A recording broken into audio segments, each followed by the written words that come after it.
Hi welcome to max TV. గుండెకు సంబంధించిన సమస్యల గురించి అనేక విషయాలు మాట్లాడటానికి ఈరోజు మనతో ఉన్నారు సీనియర్ కార్డియాలజిస్ట్ డాక్టర్ రవిశంకర్ గారు. Hello sir. నమస్కారం అండి. బాగున్నారా సార్?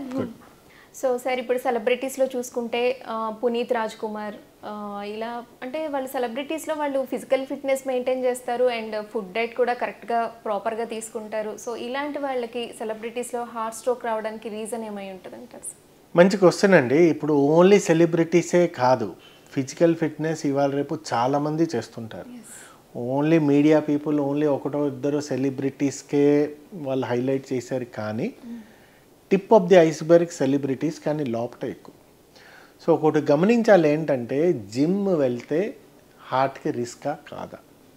సెలబ్రిటీ అవని, నేనవని, మీరవని, ఎవరవని, జిమ్ ఏదన్నా బాడీకి ఏంటంటే ఒకటి లిమిట్ ఉంటుంది.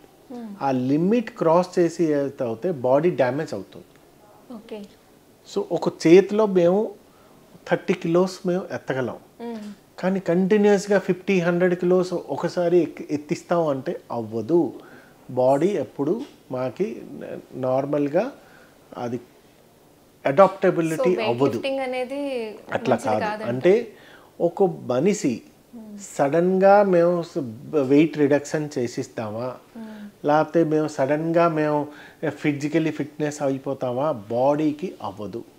So most of the time youngsters ఏది చేస్తారో వాళ్ళు సడన్గా ఒక 30-40 కిలోస్ వచ్చేసి, నార్మలీ వాళ్ళ బాడీ కెపాసిటీ 30 మినిట్సే జిమ్లో చేయాలంటే వాళ్ళు 1 అవర్ దాకా ఎక్సెస్గా చేసుకుంటే బాడీకి డ్యామేజ్ అవుతుంది.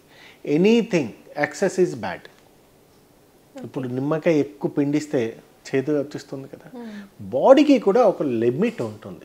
ఆ బాడీ ఆ లిమిట్ క్రాస్ చేయిస్తే బాడీకి డ్యామేజ్ అవుతుంది. సో అది నెంబర్ 1. నెంబర్ 2 అవుతున్నది, ఇప్పుడు ఎవరైనా జిమ్కి వెళ్తారు అనుకోండి, any youngster, basic cardiac parameters అన్నీ కరెక్ట్గా ఉన్నదా లేదా చూసుకోవాలి. ఒక ఈసీజీ ఎక్కువ చేయాలి. కార్డియాక్ ఫిట్నెస్ ఉన్నదా లేదా చూసుకోవాలి.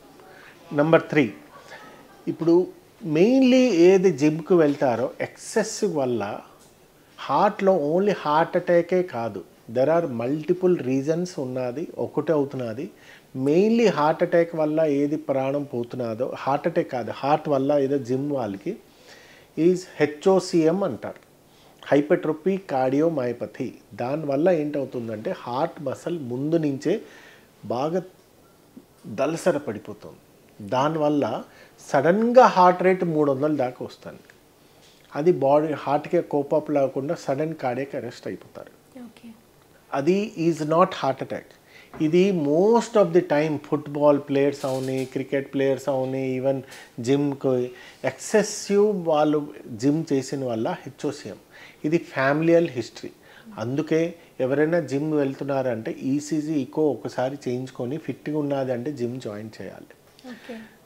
జెనెటిక్ డిసార్డర్స్ ఉంటాయి, LQ2 సిండ్రోమ్, బ్రుగడా సిండ్రోమ్స్ ఉంటాయి, ఇవన్నీ కూడా కొంచెం వస్తాయి. మూడోది, ఇప్పుడు హార్ట్ అటాక్ ఏది ఉంటారో, సబ్ క్లినికల్ ఏది ఉంటుందో, ఎక్సెసివ్ ఏదైనా మేము ఎక్కువ ఎక్సర్సైజ్ చేస్తే హార్ట్ రేట్ సడన్గా మీకు తెలిసి ఉంటుంది, హార్ట్ రేట్ పెరిగిపోతుంది. మీరు 150-160 దాకా పెరిగిపోతుంది. పెరిగిపోయేసరికి హార్ట్కి బ్లడ్ డిమాండ్ ఎక్కువైపోతుంది. బ్లడ్ సప్లై బ్లాక్లు ఉన్నది అనుకోండి, ఆ డిమాండ్ లేకుండా పేషెంట్ చనిపోతారు. సో ఇప్పుడు ఏదైనా జిమ్ వెళ్తున్నారంటే ఒక చిన్న formula, 220 minus your age. Suppose me age 40 years అనుకోండి, 220 minus 40 is 180.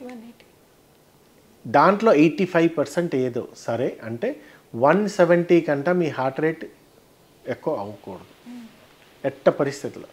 Suppose 85% of the అంటే 180లో 85% అంటే మీకు సుమారుగా ఒక 20 తీసిండి అంటే 140-150 కంటే దాటింది అనుకోండి, మీరు కొంచెం రెస్ట్ తీసుకోవాలి. యూజువల్లీ అందుకే జిమ్ ట్రైనర్స్ ఏది ఉంటారో, కార్డియో ట్రైనింగ్ ఏది ఉంటుందో దాంట్లో వాళ్ళు చేస్తారు. సో హార్ట్ రేట్ ఎప్పుడు మానిటర్ చేస్తుండాలి. హార్ట్ రేట్ 160, 150, 160 కంటే దాటింది అనుకోండి, కొంచెం రెస్ట్ తీసుకోవాలి. సో సార్ ఈ వెయిట్ లిఫ్టింగ్ జిమ్లో ఇలాంటివి కాకుండా నార్మల్ అంటే కొంతమంది డాన్స్ అంటే ఏదో ఒకటి వర్కౌట్ అన్ని అట్లానే ఇప్పుడు సమ్ క్రోర్స్ అందరూ జిమ్కి వెళ్తున్నారు, చేసుకోవచ్చు. కానీ అన్నీ ఒక రోజే చేసేలాం కదా, స్లోగా బాడీకి అడాప్టబిలిటీ వస్తుంది. మీరు ఇవాళ జాయిన్ అయ్యారు జిమ్, ఇవాళే మేము 100 kgs పుల్అప్ చేసి ఇది చేసి పొద్దున్నుంచి సాయంత్రం చేస్తారంటే బాడీకే డ్యామేజ్ అవుతుంది. సో దేనికైనా ప్రాసెస్ ఒకటి ఉంటుంది. మీరు ఫస్ట్ గేర్ వేసాక సెకండ్ గేర్, దాని తర్వాత థర్డ్ గేర్, దాని తర్వాత ఫోర్త్ గేర్ అట్లా వెయ్యాలి. కానీ సడన్గా మీరు ఫోర్త్ గేర్ వేస్తారంటే బండి ఆగిపోతుంది. అట్లాగే జిమ్లో కూడా స్లోగా మీరు బాడీ అడాప్టబిలిటీ చేసుకుంటూ ఫస్ట్ ఏది చేయాలో lower lame, upper lame, physio అవన్నీ చేసుకుంటూ వెళ్తే బాడీకి అడాప్టబిలిటీ అలవాటు అవ్వాలి. బెల్లిబిల్లిగా అలవాటు అయ్యి as through a period of కొంచెం టైంలో అదే అవుతుంది. సరే, గుండెకి సంబంధించిన సమస్యల గురించి అలాగే సొల్యూషన్స్ కూడా చాలా యూస్ఫుల్ ఇన్ఫర్మేషన్ ఇచ్చారు sir. Thank you so much. Thank you అండి. Thank you.